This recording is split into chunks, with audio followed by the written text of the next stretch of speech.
صل على رسوله الكريم أما بعد فأعوذ بالله من الشيطان الرجيم بسم الله الرحمن الرحيم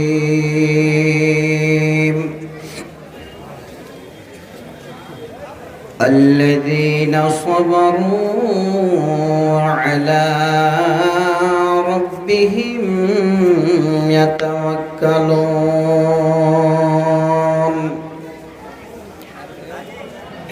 وقال النبي صلى الله عليه وسلم يدخل الجنة من أمتي 70,000 بغير حساب هم الذين لا يسترقون ولا يتطيرون وعلى ربهم يتوكلون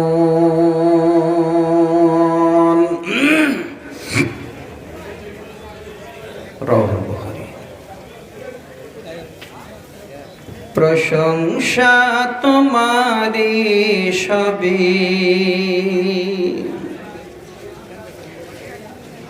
অগত জাহানের বাদশাহ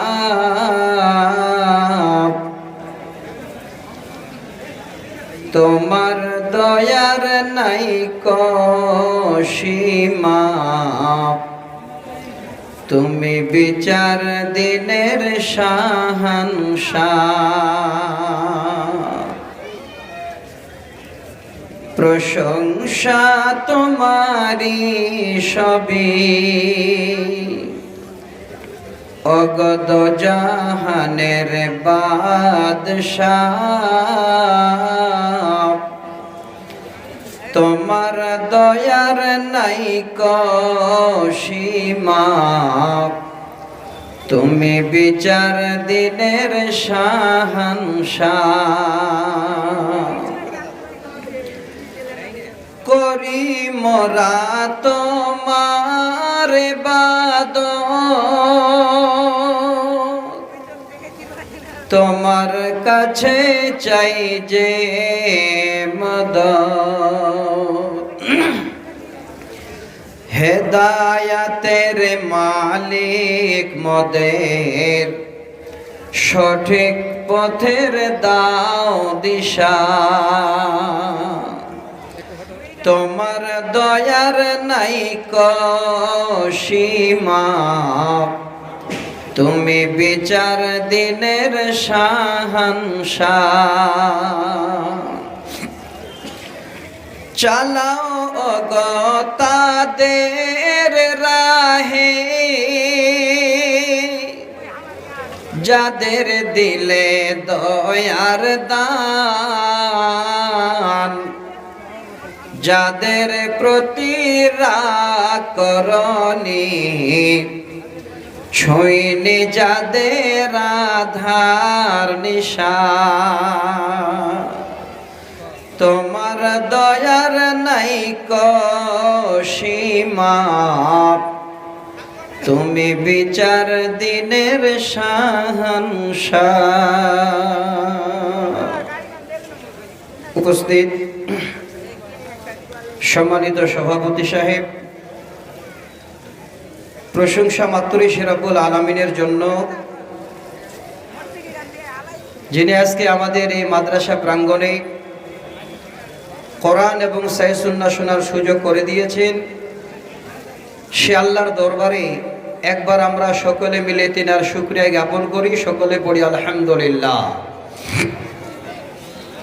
দরুদ ও সালাম অবতীর্ণ হোক নবী মুহাম্মদ রাসূলুল্লাহ সাল্লাল্লাহু আলাইহি ওয়াসাল্লামের প্রতি আল্লাহুম্মা সাল্লি আলাইহি আল্লাহুম্মা বারিক আলাইহি ব্রাদার ইন ইসলাম অতি সংক্ষিপ্ত সময়ের মধ্যে আমি দু চারটি কথা আপনাদের সামনে বলবো। এই সময়ের মধ্যে ফারাগাত যে ছেলেরা করবে তাতে তারা প্রস্তুতি নেবে। আর একের পর এক আলেম ওলামাদের ফেরেশ অনেক লম্বা। আমরা তো একবার প্রোগ্রাম করেছি, আবার দ্বিতীয়বারের চান্স, এটা আল্লাহর শুকরিয়া। তো আজকে আমি আপনাদের সামনে একদম ছোট করে সূরা নাহাল আয়াত নাম্বার 42, সেই সূরাটার এই আয়াতটুকু আবার সূরা শাওরা আয়াত নাম্বার 59, এই শব্দটুকু আপনাদের সামনে আমি পরিবেশন করলাম। দুই সূরা থেকে এই একই শব্দ, এই শব্দের মাধ্যমে আমরা আজকে অল্প সময়ের মধ্যে কিছু আমাদের খোরাক আমরা নিয়ে নিই। আল্লাহ পাক বলছেন, আল্লাযীনা সাবারু আলা রাব্বিহিম ইয়াতাওয়াক্কালুন, যে লোকেরা ধৈর্য ধারণ করে। ধৈর্য আমরা তখনই ধরি যখন আমাদের বড় ধরনের আপদ বিপদ হয়, সাময়িকের জন্য কষ্ট হয়, শারীরিক ব্যাধি আল্লাহ আমাদের দেন, সেই সময়টাই আমাদের জন্য খুব মূল্যবান। আল্লাহ পাক বলছেন, ওরে আমার বান্দা, যারা তোমরা ধৈর্য ধারণ করো, ওয়া আলা রাব্বিহিম ইয়াতাওয়াক্কালুন, আর সেই স্রষ্টার উপরে সমস্ত রকমের তোমরা নির্ভর করো। এই দুটি শব্দ, দুটি মানে আমরা পেলাম। আল্লাহ বলছেন যারা ধৈর্য ধারণ করে এবং আল্লাহ পাক রব্বুল আলামিনের উপরে বা অর্থাৎ আমার উপরে যারা জীবনের সব কিছু সঁপে দেয়, সব কিছু আমার উপরে ছেড়ে দেয়। তো আল্লাহ এই রকমের বিশ্বাসীদের জন্য, এই রকমের তাওয়াক্কুল আলাল্লাহ, যারা আল্লাহর উপরে এই রকমের ভরসা করে জীবন যাপন করে, কোন রকমের বিপদ হলো, কোন রকমের বেমারে হয়তো লিপ্ত হলেন, কোন সমস্যার সমাধান সম্মুখীন হলেন, এবার ওই সময় নিবিড়ভাবে আপনি ধৈর্য ধরে নিলেন যে আল্লাহ নিশ্চয়ই এটা তোমার পরীক্ষা, আল্লাহ এখান থেকে অন্য কোন রকমের ব্যবস্থা নেই, যা কিছু করো তুমি। তাহলে এইটুকু সময় এই শব্দের মধ্যে যদি আমরা অটল থাকি, তো আল্লাহ অন্য জায়গায় সূরা তাওবার 40 নম্বর আয়াতে বলছেন, আমি আল্লাহ তোমাদের সঙ্গে অবশ্যই আছি। ইন্নাল্লাহা মা'ানা, আল্লাহ আমাদের সঙ্গে আছেন। তাহলে আজকে আমরা যারা কোরআন শুনতে এসেছি, আল্লাহ রাসূলের হাদিস শুনতে আমরা এখানে এসেছি, খুব ভালো করে এই কথাটাকে একটু লক্ষ্য রাখি যে আল্লাহ পাক রব্বুল আলামিনের জমিনে চলতে গিয়ে আমাদের দুঃখ, কষ্ট, বেদনা অনেক কিছু আসতে পারে, হতে পারে, সেইটাকে আমরা মাথা পেতে মেনে নেব। আর যা যাবতীয় ভালো মন্দ যা কিছু হয় আল্লাহর তরফ থেকে, সেটা আল্লাহর উপরে আমরা জীবনে সব কিছু অটল রেখে আমাদের জীবন ব্যবস্থা করব। লাভ কি হবে? একদম সহি সানাদে তিরমিজি শরীফের ছোট্ট একটি হাদিস আমি আপনাদের সামনে তুলে দিই। 5059 নম্বর হাদিস। আল্লাহ রসুল বলছেন, যদি এইভাবে করে কেউ তোমরা জীবন যাপন করো, তাহলে আল্লাহ পাক এই জমিনে আমাদের জন্য রুজির ব্যবস্থা ওইভাবে নেবেন যেমন সারা পৃথিবীর মাখলুকের জন্য আল্লাহ রুজির ব্যবস্থা করে থাকেন। সেটা কেমন? নবীজি বলে, লাউ আন্নাকুম কুনতুম তাওয়াক্কালুনা আলাল্লাহি হাক্কা তাওয়াক্কুলিহি লা রুজিকতুম কামা ইরজাকুত তায়রু তাকদু খিমাসান ওয়া তারুহু বিতানা। নবীজি বলেন যে সমস্ত লোকেরা আল্লাহর উপরে সঠিক ওইভাবেই যেন তাওয়াক্কুল করে জীবন যাপন করে, আল্লাহর উপরে জীবনের সব কিছু সঁপে দিয়ে এই রকমের মনের মধ্যে এতেকাদ নিয়ে জীবন যাপন করে, আল্লাহ যা কিছু হয় আল্লাহ তোমার তরফ থেকে, আল্লাহ যত যা কিছু দুর্ঘটনা ঘটে তোমার তরফ থেকে, আল্লাহ এর উপরে আমাদের 100 জন বিশ্বাস রয়েছে। নবীজি বলেন লা রুজিকতুম কামা ইরজাকুত তায়র, হে আমার পৃথিবীর উম্মতেরা, আল্লাহ পাক ওই বান্দাদের উপরে, ওই বিশ্বাসীদের উপরে এই রকমের রুজির যেন ব্যবস্থা নিয়েছেন, যেমন পৃথিবীর বুকে প্রাণীদের আল্লাহ সমস্ত রুজির ব্যবস্থা নিয়ে আছেন। লা রুজিকতুম কামা ইরজাকুত তায়র তাকদু খিমাসান ওয়া তারুহু বিতানা, সকাল বেলায় সমস্ত পরিন্দাগুলো, পাখিগুলো খালি পেটে তারা বাসা থেকে উড়ান দেয়, আবার সন্ধ্যা যখন হয় বাসায় ফিরে আসে, একটাও পাখি খালি পেটে ফিরে আসে না।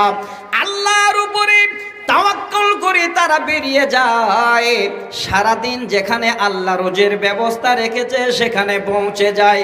সারাদিন চলার পরে এবার সন্ধ্যার সময় তারা ভরা পেটে ফিরে আসে। তো আমার ভাই, হে বন্ধু, একটা কথা খালে মাথায় রাখেন যে আল্লাহ আমাদের এই জমিনে দুঃখ বেদনা আপদ বিপদ আসতে পারে, ভেঙ্গে যাবেন না, ধৈর্যের বাত আপনারা ভেঙ্গে দেবেন না, ধৈর্য ধরে জীবন যাপন করবেন আর আল্লাহর উপরে সব কিছু বিশ্বাস রেখে জীবন যাপন করবেন। আল্লাহ পাক যেই মুহূর্তে যেই হালাতে হোক না কেন আমাদের জন্য কোনো একটা উপায় অবশ্যই বের করে দেবেন। তার বেশি লম্বা নয়, আমি সহিহ বুখারীর 2টো হাদিস শোনাচ্ছি, কি করে আল্লাহ আমাদের উপায় বের করে দেবেন।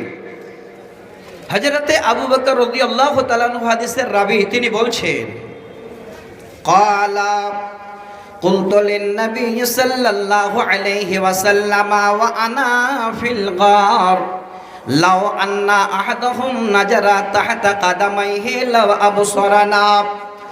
হযরতে আবু বকর বলেন, আল্লাহর নবী আর আমি যেদিন আল্লাহর এই জমিন মক্কা ছেড়ে মদিনায় যাই, সেদিন আমরা এই রকমের একটা পাহাড়ের গোয়ায় এই রকমের নবী আর আমি যেন আশ্রয় নিয়েছি।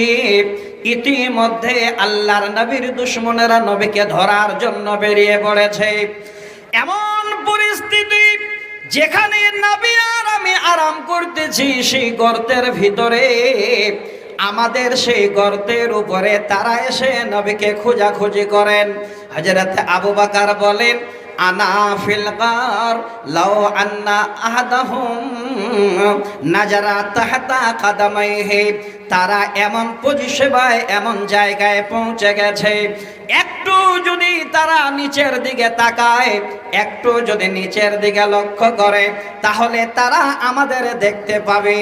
হযরতে আবু বকর আল্লাহর নবীকে বলছেন, নবী গো, হয়তো আমাদের আজকে এই জীবন আর রক্ষা হবে না। নবীজি আমাদের মাথার উপরে আজকে তারা এইভাবে যেন এসে পৌঁছে গেছেন, যদি তারা একটু নিচে তাকায় তো আমাদের দেখতে পাবেন। নবী বলেন, আবু বকর মা জান্নুকা ইয়া আবু বকর, হে আবু বকর এটা তুমি কেমন কথা বলো? হে আবু বকর তোমার মুখে এটা কেমন কথা বের হয়?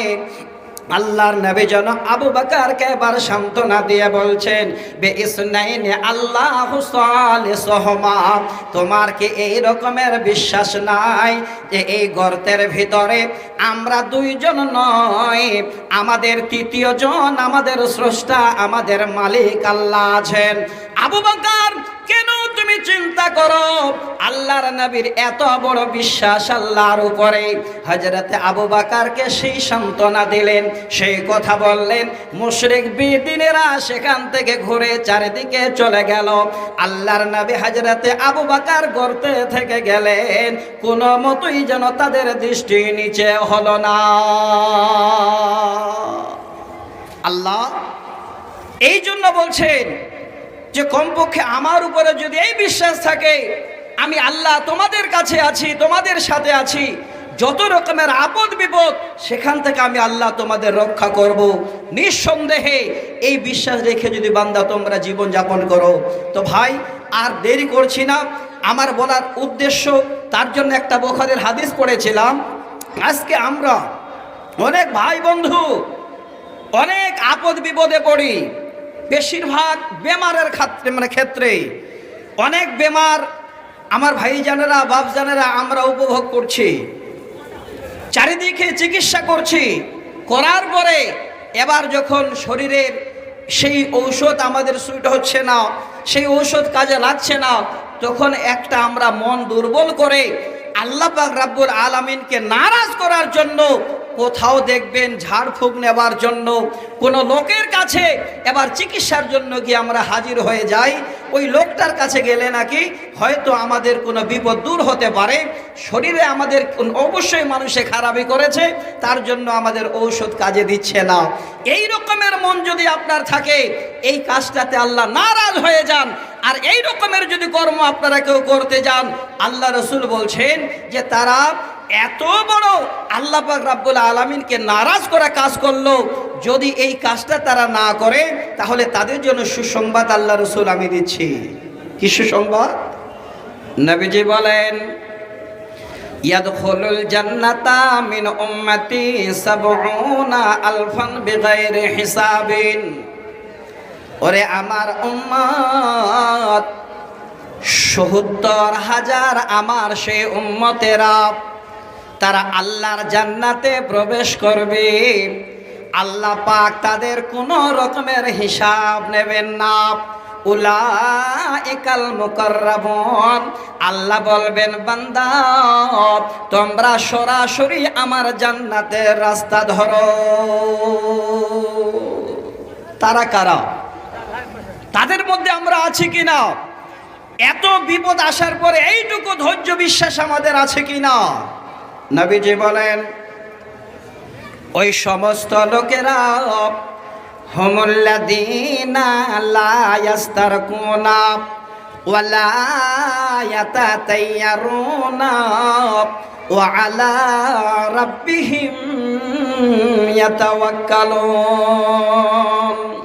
ওই সমস্ত উম্মত যারা জীবনে কোনোদিন আল্লাহকে নারাজ করার জন্য ঝাড় ফুঁকে গেল না, কোন ওঝা কোন মাহাদের কাছে গেল না, নবীজি বলেন জীবনে কোনোদিন অশুভ ফল গ্রহণ করল না, ওয়া আলা রাব্বিহিম ইয়াতাওয়াক্কালুন, আল্লাহর উপরে যারা সমস্ত রকমের ভরসা রেখে জীবন যাপন করেন, নবীজি বলেন এই রকমের আমার ৭০,০০০ উম্মত আল্লাহর জান্নাতে তারা বিনা হিসাবে সেদিন প্রবেশ করবে।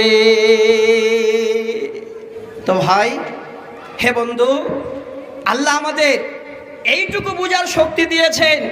আল্লাহ সূরা নাহলের ৯৯ নম্বর আয়াতে বলছেন আল্লাযীনা আমানু ওয়া আলা রাব্বিহিম ইয়াতাওয়াক্কালুন, ওই সমস্ত লোকেরা যারা আল্লাহর উপরে ঈমান আনলো, আল্লাহকে একত্ববাদ বলে স্বীকার করে নিল, এই রকমের বিশ্বাসী যারা ওয়া আলা রাব্বিহিম ইয়াতাওয়াক্কালুন, আল্লাহর উপরেই যারা এই রকমের দৃঢ় ভরসা করে জীবন যাপন করলো, তাদের জন্য সে সুসংবাদ যে আল্লাহ রসুল বলছেন আমার ৭০,০০০ উম্মত বিনা হিসাবে তারা জান্নাতে যাবে।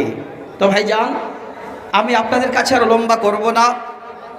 অনেক আমার শ্রদ্ধা ভাজনেরা, খাস করে আমার ভাই মতিউর রহমান মাদানী সাহেব আজকে এ জালসার মোটামুটি একটা ভালো দায়িত্বে আছেন। যদি যত আলেম ওলামা এখানে আছেন 15 মিনিট করে সময় দেওয়া হয়, এমনিতেই 11টা বেজে যাবে, আর লাস্টের দিকে তো নাদবি সাহেব আছে। তো ভাই 11:30 বা 11টার মধ্যে জালসা শেষ হবে, সময় বেশি প্রয়োজন নেই। অল্প সময় 2-4টা মূল্যবান কথা শুনেন আর বেশি বেশি করে আমল করেন, ইনশাআল্লাহ আমাদের জীবন ধন্য। তো আজকে আমি আর লম্বা করছি না, এই পর্যন্ত। কারণ আমরা মহিলাদের প্রোগ্রাম করেছি, তারপরে নসিব যে আরেকবার আমরা সময় পাচ্ছি, আলহামদুলিল্লাহ। তো আমার আর বলার বেশি কিছু নেই, অনেক কিছু বলা হলো। আল্লাহ, আমি বললাম, আমার ভাইজানেরা বাপজানেরা শ্রবণ করলেন, বক্তা এবং শ্রোতা উভয়কে আল্লাহ তুমি পরিপূর্ণ আমল করার তৌফিক দিও। আল্লাহ সঠিক জায়গায় থেকে আল্লাহ তুমি আমাদের তোমার কাছে তুলে নিয়ে পড়ি, আল্লাহুম্মা আমিন। আসসালামু আলাইকুম ওয়া রাহমাতুল্লাহি ওয়া বারাকাতুহু।